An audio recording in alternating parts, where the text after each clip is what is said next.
After not seeing him for a month, John abruptly handed me a divorce lawyer's business card, without bothering to inquire about my well-being or how I felt about divorcing a wife who didn't contribute financially, only paying me $1,000 a month as alimony.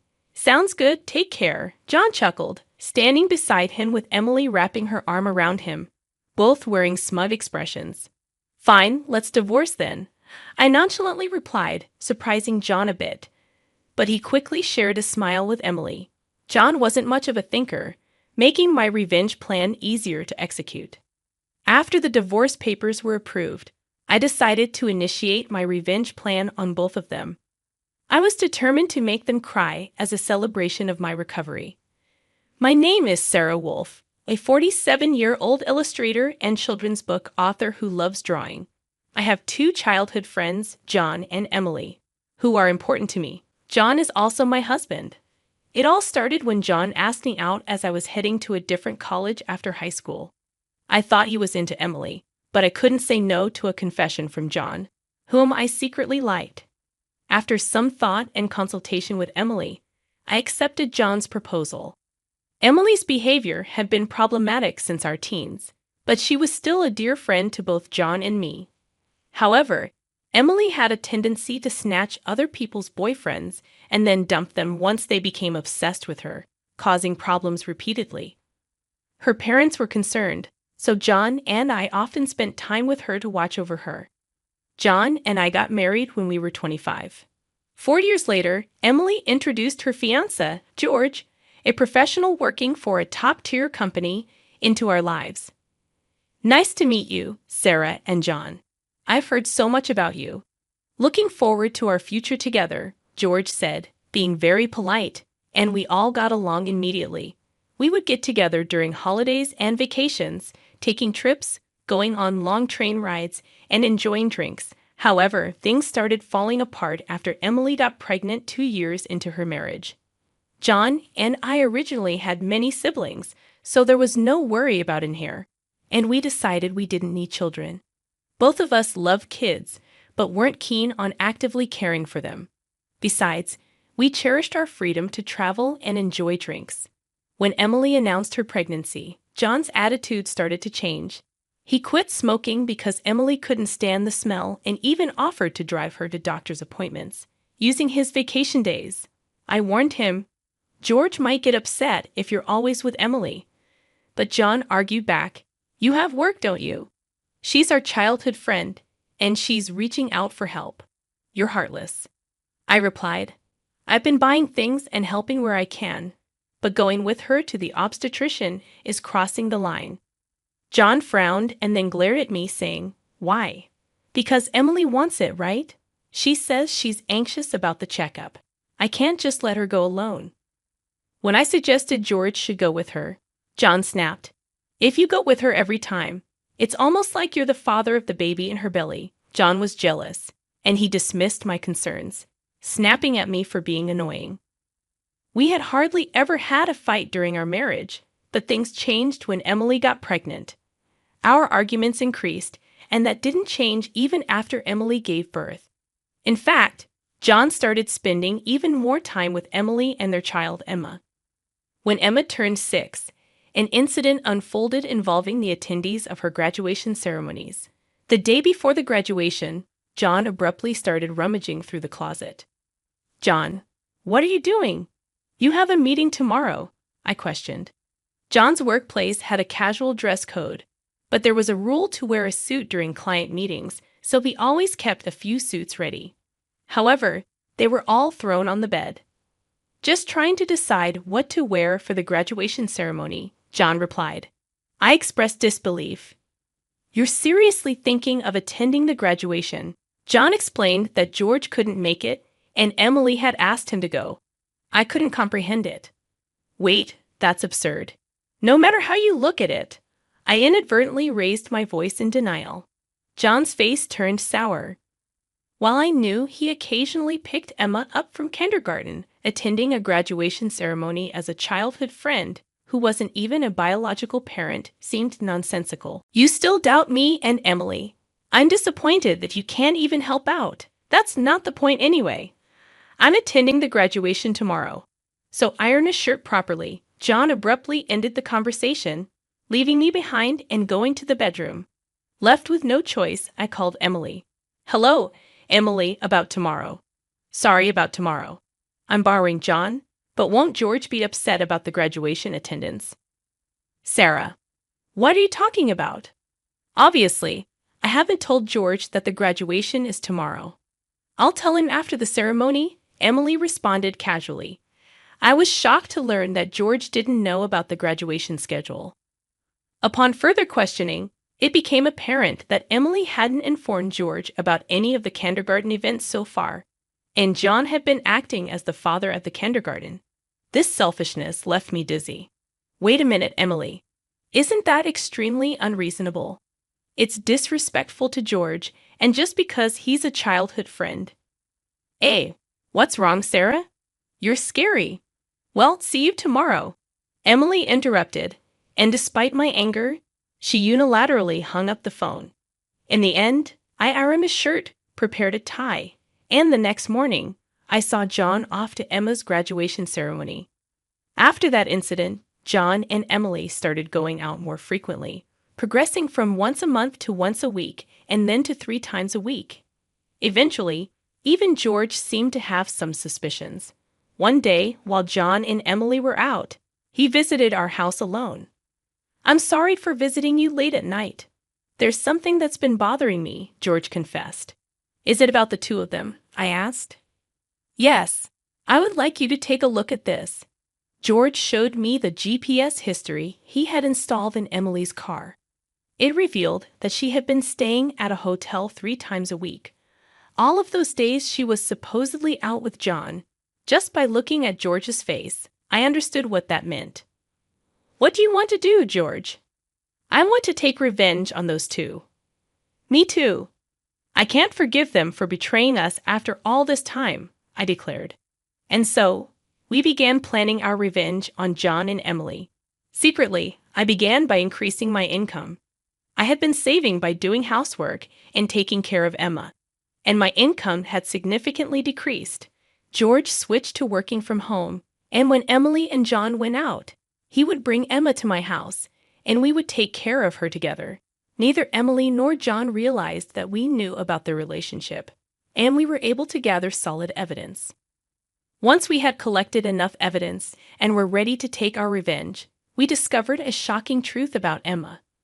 George and I struggled with the decision, but we both agreed that we didn't want to hurt young Emma, so we decided to wait until she was an adult to take our revenge. However, even though we decided to endure for 10 years, I was struck with a serious illness that required long-term hospitalization. Even at best, I wouldn't be discharged for at least 2 years. Although I could work from the hospital room, it was certain that I would have to reduce my workload. After informing George about the situation, I consulted John. However, John's reaction was no different from when we were making small talk. I'll visit you once in a while, John nonchalantly said. I felt that John no longer had any affection for me, as he didn't even inquire about my condition or the name of the disease. In reality, John only visited once a month or once every 2 months. After Emma's 15th birthday, she started acting strangely. Although she used to visit me almost every day right after I was hospitalized, she became distant after her 15th birthday. However, neither George nor I could figure out why, and we were puzzled. Even when we asked Emma, she just said, "Don't worry about it." However, we ended up learning the reason from John, who rarely showed up. "Hey, it's been a while," he said, completely transformed into a flashy appearance, walking in without even knocking.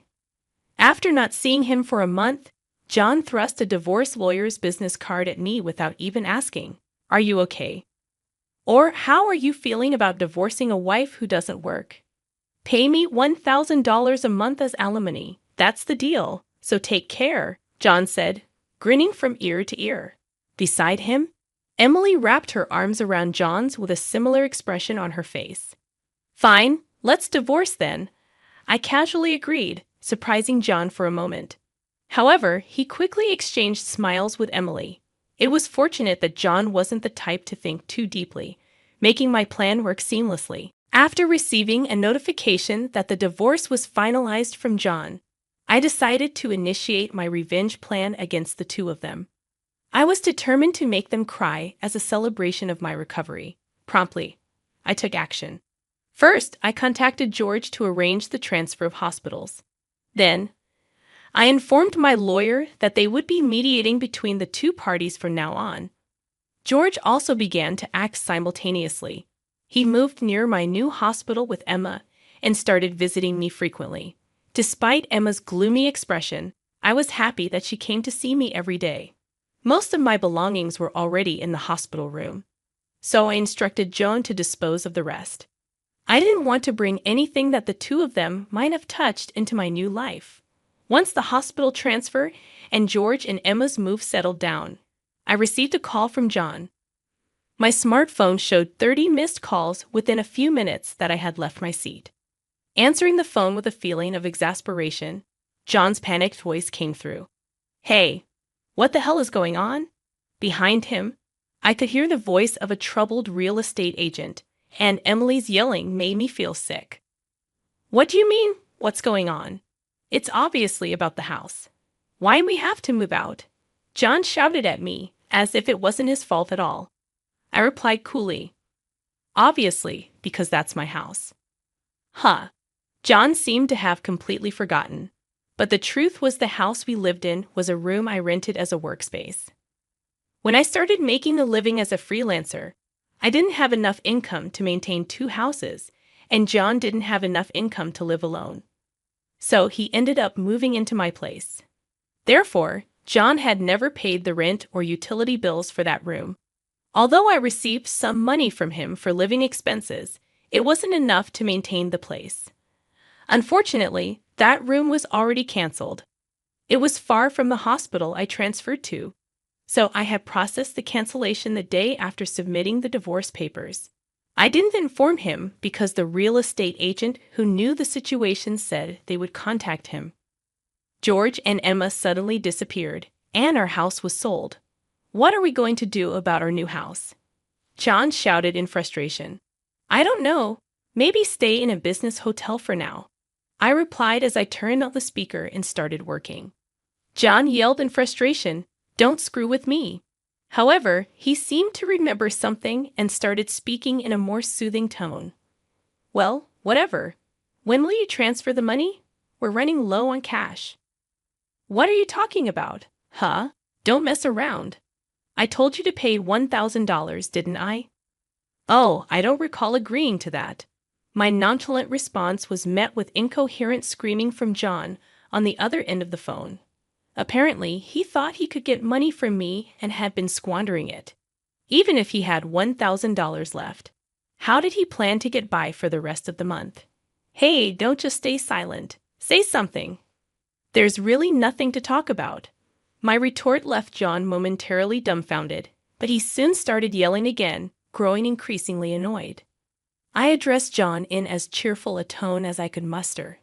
"Anyway, we're basically strangers now, so please don't contact me anymore. You'll hear from my lawyer." Huh, lawyer. Hey, wait a minute. I hung up without listening to John's response.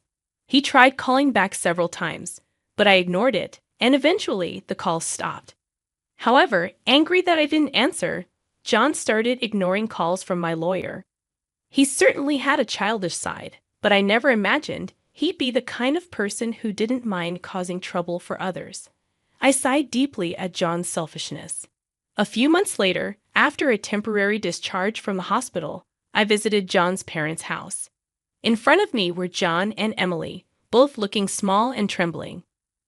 "You telling my parents is a low blow." "Oh, I just reported that we got divorced." John glared at me in response to my answer, but he shrank back under his father's stern gaze.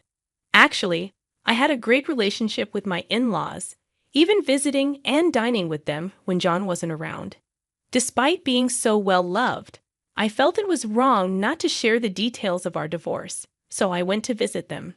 "Is it true that you're remarrying Emily?" "Yes, it's true. Emily, Emma, and I are going to start over as a family. What are you talking about? Your only family is Sarah. She's not my family anymore. John's words made his father frown with a look that seemed to say, "Give me a break." John shook his head a few times, then handed me a piece of paper. It was a bill from a nearby luxury hotel. "What's this?" "It's the bill from the hotel we stayed at," John, acting as if it was obvious, pointed at the bill on the table, then suddenly collapsed. "Oh, what the heck, Mom? I didn't raise you to be like this." My mother-in-law, gasping for breath, was met with a look of disbelief from John. Next to him, Emily wore the same expression. However, he seemed to remember something and started speaking in a more soothing tone. "Well, whatever. When will you transfer the money? We're running low on cash." "What are you talking about? Huh? Don't mess around. I told you to pay $1,000, didn't I?" "Oh, I don't recall agreeing to that." My nonchalant response was met with incoherent screaming from John on the other end of the phone. Apparently, he thought he could get money from me and had been squandering it. Even if he had $1,000 left, how did he plan to get by for the rest of the month? "Hey, don't just stay silent. Say something." "There's really nothing to talk about." My retort left John momentarily dumbfounded, but he soon started yelling again, growing increasingly annoyed. I addressed John in as cheerful a tone as I could muster. "Anyway, we're basically strangers now, so please don't contact me anymore. You'll hear from my lawyer." "Huh? Lawyer? Hey, wait a minute." I hung up without listening to John's response. He tried calling back several times, but I ignored it, and eventually the calls stopped. However, angry that I didn't answer, John started ignoring calls from my lawyer. He certainly had a childish side, but I never imagined he'd be the kind of person who didn't mind causing trouble for others. I sighed deeply at John's selfishness. A few months later, after a temporary discharge from the hospital, I visited John's parents' house. In front of me were John and Emily, both looking small and trembling. "You telling my parents is a low blow." "Oh, I just reported that we got divorced." John glared at me in response to my answer, but he shrank back under his father's stern gaze. "Actually, I had a great relationship with my in-laws, even visiting and dining with them when John wasn't around. Despite being so well loved, I felt it was wrong not to share the details of our divorce, so I went to visit them." "Is it true that you're remarrying Emily?" "Yes, it's true. Emily, Emma, and I are going to start over as a family." "What are you talking about? Your only family is Sarah. She's not my family anymore." John's words made his father frown with a look that seemed to say, "Give me a break." John shook his head a few times, then handed me a piece of paper. It was a bill from a nearby luxury hotel. "What's this?" "It's the bill from the hotel we stayed at." John, acting as if it was obvious, pointed at the bill on the table, then suddenly collapsed. "Oh, what the heck, Mom? I didn't raise you to be like this."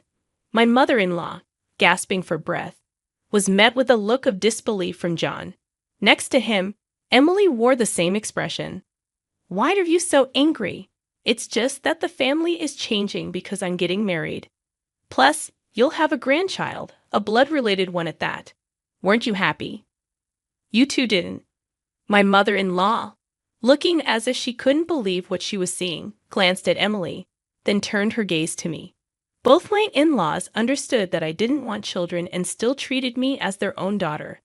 Of course, they treated Emily, my childhood friend, similarly, but there was always a boundary between a daughter-in-law and a friend. I remembered Emily often complaining about that, so I was certain my mother-in-law wouldn't be happy about this situation. And Emily should have known it too. "You doted on Emma, right? It'll be your grandchild, so you'll be happy, right? It's because she's a child I've known since she was little." "Oh, but half of her blood is from John, right?" Even after all this, Emily, showing no sign of remorse and acting as if she couldn't understand the problem, gave me goosebumps. At that moment, someone who had been silent until now spoke up. "Enough already. It's disgusting." "Huh? Emma, who had been playing with her smartphone in the corner of the room, spoke to Emily without looking up. The room fell into stunned silence. My dad is the only one I consider my father, whether we're related by blood or not. He's the only one. But John has always been the one to attend your school events. I heard everything from Dad. How he was always informed of the event dates after they were over. How eventually even the events themselves were kept from him. But Dad always said I was his daughter, so I am his daughter, and I will never be yours.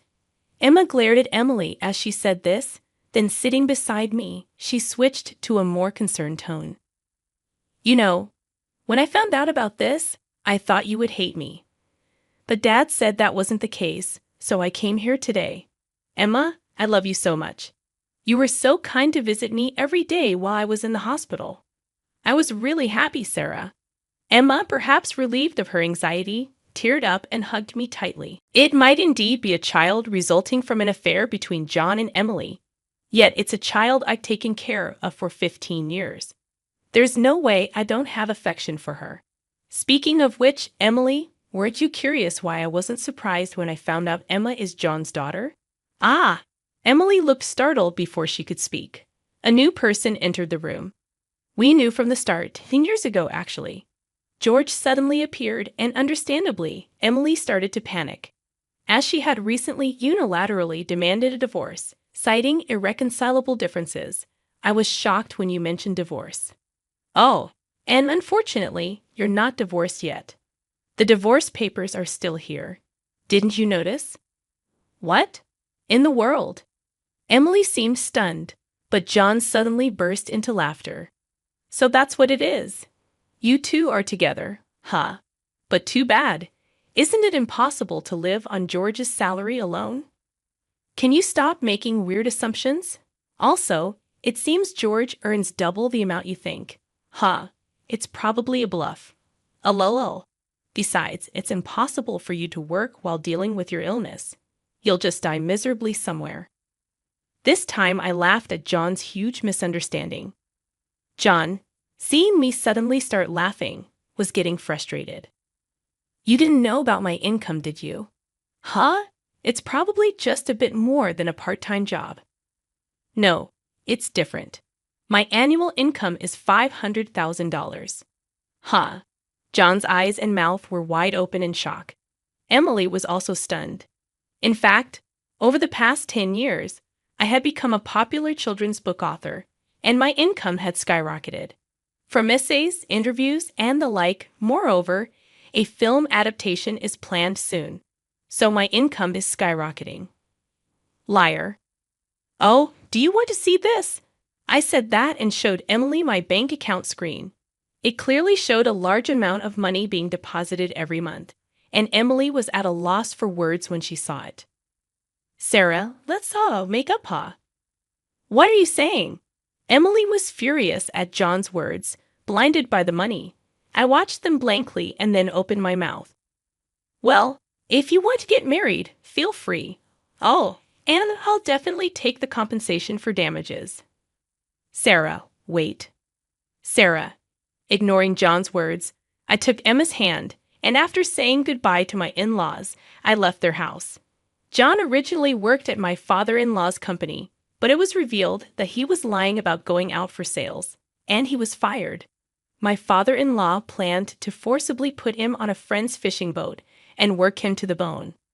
Working on a fishing boat was tough for indoor-loving John, and he contacted me several times, but each time I notified my father-in-law, and eventually the calls stopped. Emily lost custody to George and got divorced. She seemed uninterested in John, who couldn't afford luxuries and didn't seem to chase after him. She was disowned by her family and lived alone in a rundown apartment. She hadn't worked at all since getting married, and since she had always made others do things for her, she couldn't do anything herself, and there were hardly any places that would hire her as a full-time employee. Still, she had to pay for her living expenses and child support, so she worked multiple part-time jobs and barely made ends meet. After entering high school, Emma worked hard every day to study abroad and go to a prestigious university overseas. Being originally diligent, her dream is to translate my picture books and deliver them to children all over the world, which makes me happy. As for me, my picture books are selling well, and I am receiving more and more offers for Annan adaptations and merchandise. My illness is also progressing well, and although I am still hospitalized, my doctor recently told me that I might be able to leave the hospital next year. And one more thing, George and Emma come to visit me every day. Actually, George recently confessed to me with remarriage in mind. I haven't given my answer yet, but I can't help but have feelings for him, who said he wants to live together when I leave the hospital. While thinking about what to answer, I work on my picture books every day, hoping for a happy future for us. I weave stories again today,